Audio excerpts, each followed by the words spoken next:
үндэсний тусгаар тогтолтой тийм ээ. Одоо эрх чөлөөний өдгөн өрнөсний 103 жилийн болж л да. 1911 оны 12 сарын 29-ний энэ өдөр монголчууд манжин дарлал хэмээх халж тийм ээ. Өөрсдийн үзэл бодол Монгол язгуур эсгэгчийн төлөө тэмцсэн. Ар Монгол өвөр монголчуудын Монголын цэмцэгч баатаруудын тийм ээ.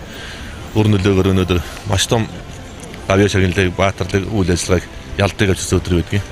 Хамгийн том үүрэг гүйцэх зурсуудад одоо даалгам, сэрэнчимд, тогтохтайж, намнан сурангаа тийм одоо үе мундаг өдөршөө чагдарж байгаа гэж одоо тэдний өр нөлөөгөөр өнөөдөр Монголд одоо маш том тэмцлийг хийж өнөөдрийн гавьяа баатардаг өдрийг бид шаалтын өдрийг өгсөн юм а гэдэг бол үеийн үед залуу үе хойч нүр мэдж явах хэвээр. Өнөөдөр бид нар Жингүн жавшин дээр ирж байгаа нь бол 11 онд хамаагүй гэж болохгүй бас энэ хүмүүс манжин эсрэг маш том тэмцэл хийсэн хүн тийм ээ.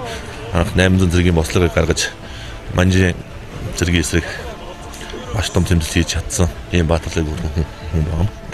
Тэгээ өнөөдөр Босоо өх Монголын залуучууд жил болгоны тэмдэглэдэг. Өнөөдөр Босоо өх Монголын залуучууд Дэлхийн Монгол ногооны нэгдэл төрийн бас байгууллагатай хамтран өнөөдөр одоо парад жагсаал хийж цэцэг тавьд хөшөөнүүд дээр хүндэтгэл үзүүлж яваамаа.